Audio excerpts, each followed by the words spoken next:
ओम शांति। 3 जून 2024 की साकार मुरली है। बाबा बोले, मीठे बच्चे, विश्व का मालिक बनाने वाले बाप को बड़ी रुचि से याद करो। याद से ही तुम सतो प्रधान बनेंगे। आज का प्रश्न है, किस एक बात पर पूरा ध्यान हो तो बुद्धि के कपाट खुल जाएंगे? उत्तर है पढ़ाई पर। भगवान पढ़ाते हैं, इसलिए कभी भी पढ़ाई मिस नहीं होनी चाहिए। जहाँ तक जीना है वहाँ तक अमृत पीना है। पढ़ाई में अटेंशन देना है, एब्सेंट नहीं होना है। यहाँ वहाँ से भी ढूंढ कर मुरली जरूर पढ़नी है। मुरली में रोज़ नई नई पॉइंट्स निकलती रहती है, जिससे तुम्हारे कपाट ही खुल जाएंगे। ओम शांति। शिव भगवानो वाज शालिग्रामों प्रति। यह तो सारे कल्प में एक ही बार होता है, यह भी तुम जानते हो और कोई भी जान ना सके। मनुष्य इस रचयिता और रचना के आदि मध्य अंत को बिल्कुल ही नहीं जानते। तुम बच्चे जानते हो कि स्थापना में विघ्न तो पड़ते ही हैं। इसको कहा जाता है ज्ञान यज्ञ। बाप समझाते हैं, इस पुरानी दुनिया में तुम जो कुछ देखते हो वह सब स्वाह हो जाना है। फिर उसमें ममता नहीं रखना चाहिए। बाप आकर पढ़ाते हैं नई दुनिया के लिए। यह है पुरुषोत्तम संगम युग। ये है विशेष और वाइसलेस का संगम, जबकि चेंज होनी है। नई दुनिया को कहा जाता है वाइसलेस वर्ल्ड। आदि सनातन देवी देवता धर्म ही था। यह तो बच्चे जानते हैं, पॉइंट्स समझने की है। बाप रात दिन कहते रहते हैं, बच्चे तुमको गुह्य ते गुह्य बातें सुनाता हूँ। जहाँ तक बाप है पढ़ाई चलनी ही है, फिर पढ़ाई भी बंद हो जाएगी। इन बातों को तुम्हारे सिवाय कोई भी नहीं जानते। तुम्हारे में भी नंबरवार हैं जो फिर बाप दादा ही जानते हैं। कितने गिरते हैं, कितनी तकलीफ़ होती है। ऐसे नहीं सदैव सभी पवित्र रह सकते हैं। पवित्र नहीं रहते तो फिर सजाएं खानी पड़ती है। माला के दाने ही पास विद ऑनर्स होती हैं, फिर प्रजा भी बनती है। ये बहुत समझने की बातें हैं। तुम कोई को भी समझाओ तो वे समझ थोड़े ही सकते हैं, टाइम लगता है। सो भी जितना बाप समझा सकते हैं उतना तुम नहीं। रिपोर्ट्स आदि जो आती है उनको बाप ही जानते हैं। फलाना विकार में गिरा, यह हुआ। नाम तो नहीं बता सकते। नाम बताएं तो फिर उनसे कोई बात करना भी पसंद नहीं करेंगे। सब नफ़रत की दृष्टि से देखेंगे, दिल से उतर जाएंगे। सारी की कमाई चट हो जाती है।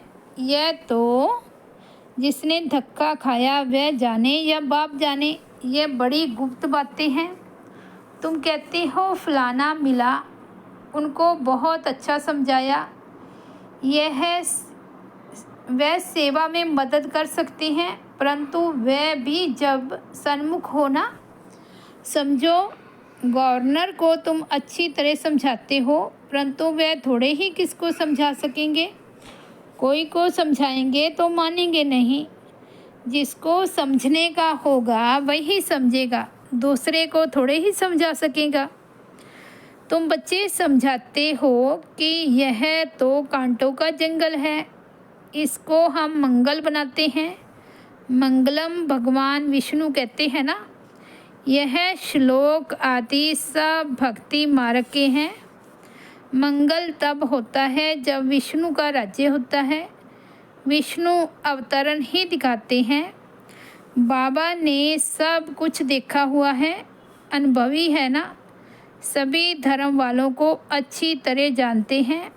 बाप जिस तन में आते हैं तो उनकी पर्सनैलिटी भी चाहिए ना। तब कहते हैं बहुत जन्मों के अंत में, जबकि यहाँ का बड़ा अनुभवी होता है, तब मैं उनमें प्रवेश करता हूँ। वह भी साधारण पर्सनैलिटी का। यह मतलब नहीं कि राजा रजवाड़ा हो, नहीं, इनको तो बहुत अनुभव है। इनके रथ में आता हूँ बहुत जन्मों के अंत में।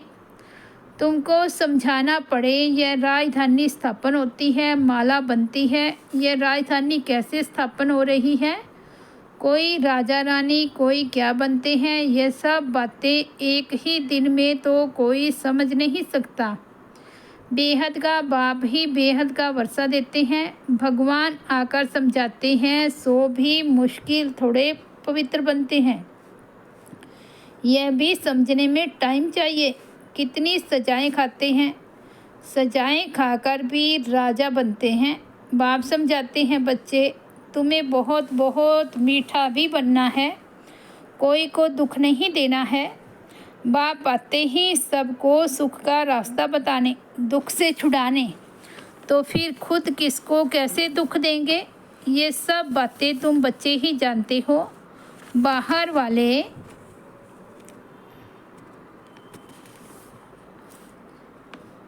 बाहर वाले बड़ा मुश्किल समझते हैं। जो भी संबंधी आदि हैं उन सब से ममता तोड़ देना है, घर में रहना है, परंतु निमित्त मात्र। यह तो बुद्धि में है कि ये सारी दुनिया ख़त्म हो जानी है, परंतु ये ख्यालात भी किसको रहता नहीं। जो अनन्य बच्चे हैं वह समझते हैं, वे भी अभी सीखने का पुरुषार्थ करते रहते हैं, बहुत फेल भी हो पड़ते हैं। माया की चक्री बहुत चलती है, वह भी बड़ी बलवान है, परंतु ये बातें और कोई को थोड़े ही समझा सकते। तुम्हारे पास आते हैं, समझना चाहते हैं यहाँ क्या होता है, इतनी रिपोर्ट्स आदि क्यों आती है। अब इन लोगों की तो बदली होती रहती है, तो फिर एक एक को बैठ समझाना पड़े।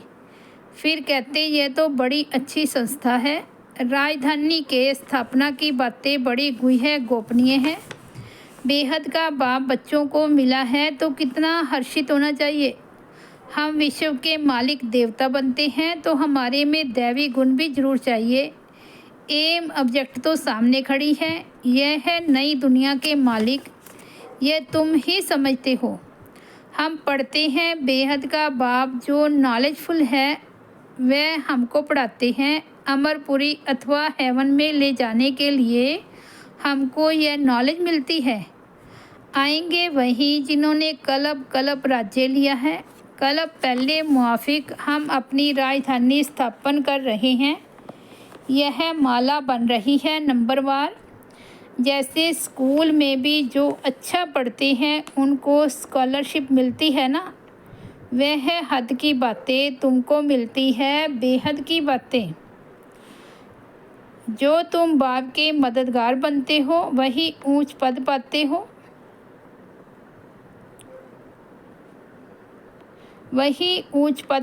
हो, वास्तव में तो मदद अपने को ही करनी है। पवित्र बनना है, सतो प्रधान थे, फिर से बनना है जरूर। बाप को याद करना है, उठते बैठते चलते बाप को याद कर सकते हो। जो बाप हमको विश्व का मालिक बनाते हैं उनको बहुत रुचि से याद करना है, परंतु माया छोड़ती नहीं है। अनेक प्रकार की किस्म की रिपोर्ट्स लिखते हैं। बाबा हमको माया के विकल्प बहुत आते हैं। बाप कहते हैं युद्ध का मैदान है ना, 5 विकारों पर जीत पानी है। बाप को याद करने से तुम भी समझते हो हम सतो प्रधान बनते हैं। बाप आकर समझाते हैं, भक्ति मार्ग वाले कोई भी जानते नहीं, यह तो पढ़ाई है। बाप कहते हैं तुम पावन कैसे बनेंगे, तुम पावन थे फिर बनना है, देवता पावन है ना। बच्चे जानते हैं हम स्टूडेंट पढ़ रहे हैं, भविष्य में फिर सूर्यवंशी राज्य में आएंगे। उसके लिए पुरुषार्थ भी अच्छी रीति करना है। सारा मार्क्स के ऊपर मदार है। युद्ध के मैदान में फेल होने से चंद्रवंशी में चले जाते हैं। उन्होंने फिर युद्ध का नाम सुन तीर कमान आदि दे दिए हैं। क्या वहाँ बाहुबल की लड़ाई थी जो तीर कमान आदि चलाए? ऐसी कोई बात है नहीं। आगे बाणों की लड़ाई चलती थी। उस समय तक भी निशानियाँ हैं। कोई कोई चलाने में बहुत होशियार होते हैं। अब इस ज्ञान में लड़ाई आदि की कोई बात नहीं। तुम जानते हो शिव बाबा ही ज्ञान का सागर है जिससे हम यह पद पाते हैं। अब बाप कहते हैं देह सहित देह के सभी संबंधों से ममत्व तोड़ना है। ये सब पुराना है। नई दुनिया गोल्डन एज भारत था। कितना नाम मशहूर था। प्राचीन योग कब और किसने सिखाया ये किसको पता नहीं। जब तक खुद न आकर समझाएं। ये है नई चीज़। कलप कलप जो होता आया है वही फिर रिपीट होगा। उसमें फ़र्क नहीं पड़ सकता है। बाप कहते हैं अब ये अंतिम जन्म पवित्र रहने से फिर 21 जन्म तुमको कभी अपवित्र नहीं होना है। बाप कितना अच्छी रीति समझाते हैं। फिर भी सब एक रस थोड़े ही पढ़ते हैं। रात दिन का फ़र्क है। आते हैं पढ़ने के लिए फिर थोड़ा पढ़कर गुम हो जाते हैं। जो अच्छी रीति समझते हैं वह अपना अनुभव भी सुनाते हैं। हम कैसे आए फिर कैसे हमने पवित्रता की प्रतिज्ञा की। बाप कहते हैं पवित्रता की प्रतिज्ञा कर फिर एक बार भी पतित बना तो की कमाई चट हो जाएगी। फिर वह अंदर में खाता रहेगा। किसको भी कह नहीं सकेंगे कि बाप को याद करो। मूल बात तो विकार के लिए ही पूछते हैं। तुम बच्चों को यह पढ़ाई रेगुलर पढ़नी है। बाप कहते हैं हम तुमको नई नई बातें सुनाता हूँ। तुम हो स्टूडेंट। तुमको भगवान पढ़ाते हैं। भगवान के तुम स्टूडेंट हो। ऐसी ऊंचते ऊंच पढ़ाई को तो एक दिन भी मिस नहीं करना चाहिए। एक दिन भी मुरली न सुनी तो फिर एब्सेंट पड़ जाती है। अच्छे अच्छे महारथी भी मुरली मिस कर देते हैं। वे समझते हैं हम तो सब कुछ जानते हैं। मुरली नहीं पढ़ी तो क्या हुआ। अरे एब्सेंट पड़ जाएगी नापास हो जाएंगे।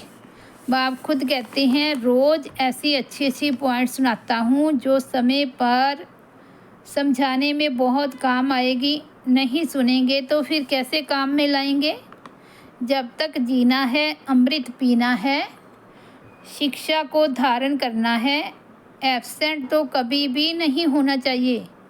यहाँ वहाँ से ढूंढकर कोई से लेकर भी मुरली पढ़नी चाहिए। अपना घुमंड नहीं होना चाहिए। अरे भगवान बाप पढ़ाते हैं उसमें तो एक दिन भी मिस नहीं होना चाहिए। ऐसी ऐसी पॉइंट्स निकालनी है जो तुम्हारा व किसी का भी कपाट खुल सकता है। आत्मा क्या है परमात्मा क्या है कैसे पाठ चलता है इसे समझने में टाइम चाहिए। पिछाड़ी में सिर्फ यही याद रहेगा कि अपने को आत्मा समझ बाप को याद करो। परंतु अभी समझाना पड़ता है। पिछाड़ी की यही अवस्था है। बाप को याद करते करते चले जाना है। याद से ही तुम पवित्र बनते हो।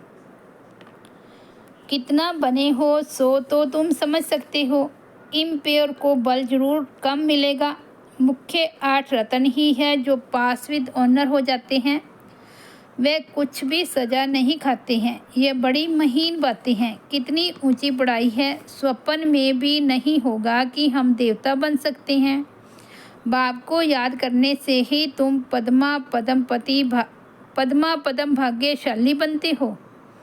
इसके सामने तो वह धंधा आदि कुछ भी काम का नहीं है। कोई भी चीज़ काम आने वाली नहीं है। फिर भी करना तो पड़ता ही है। ये कभी भी ख्याल नहीं आना चाहिए कि हम शिव बाबा को देते हैं। अरे तुम तो पदमपति बनते हो। देने का ख्याल आया तो ताकत कम हो जाती है। मनुष्य ईश्वर अर्थ दान पुण्य करते हैं लेने के लिए, वह देना थोड़े ही हुआ। भगवान तो दाता है ना। दूसरे जन्म में कितना देते हैं यह भी ड्रामा में नूंद है। भक्ति मार्ग में है अल्पकाल का सुख। तुम बेहद के बाप से बेहद सुख का वर्षा पाते हो। अच्छा, मीठे मीठे सिकिलते बच्चों प्रति माता पिता बाप दादा का याद प्यार और गुड मॉर्निंग। रूहानी बाप की रूहानी बच्चों को नमस्ते। हम रूहानी बच्चों की रूहानी बाप दादा को याद प्यार गुड मॉर्निंग और नमस्ते। धारणा के लिए मुख्य सार। फर्स्ट पॉइंट है, जब तक जीना है अमृत पीना है, शिक्षाओं को धारण करना है। भगवान पढ़ाते हैं इसलिए एक दिन भी मुरली मिस नहीं करनी है। सेकंड पॉइंट है, पद्मों की कमाई जमा करने के लिए निमित्त मात्र घर में रहते कामकाज करते एक बाप की याद में रहना है। वरदान है, प्रसन्नता की रूहानी पर्सनैलिटी द्वारा सर्व को अधिकारी बनाने वाले गायन और पूजन योग्य भव। जो सर्व की संतुष्टता का सर्टिफिकेट लेते वह सदा प्रसन्न रहते हैं और इसी प्रसन्नता की रूहानी पर्सनैलिटी के कारण नामी ग्रामी अर्थात गायन और पूजन योग्य बन जाते हैं। आप शुभ चिंतक प्रसन्न रहने वाली आत्माओं द्वारा जो सर्व को खुशी की, सहारे की, हिम्मत के पंखों की, उमंग उत्साह की प्राप्ति होती है। यह प्राप्ति किसको अधिकारी बना देती है? कोई भगत बन जाते हैं। स्लोगन है, बाप से वरदान प्राप्त करने का सहज साधन है दिल का स्नेह। बाप से वरदान प्राप्त करने का सहज साधन है दिल का स्नेह। अच्छा, ओम शांति। तो ये थे 3 जून 2024 के अनमोल महावाक्य। मुरली की हेडलाइन है, मीठे बच्चे विश्व का मालिक बनाने वाले बाप को बड़ी रुचि से याद करो। याद से ही तुम सतो प्रधान बनेंगे। ओम शांति।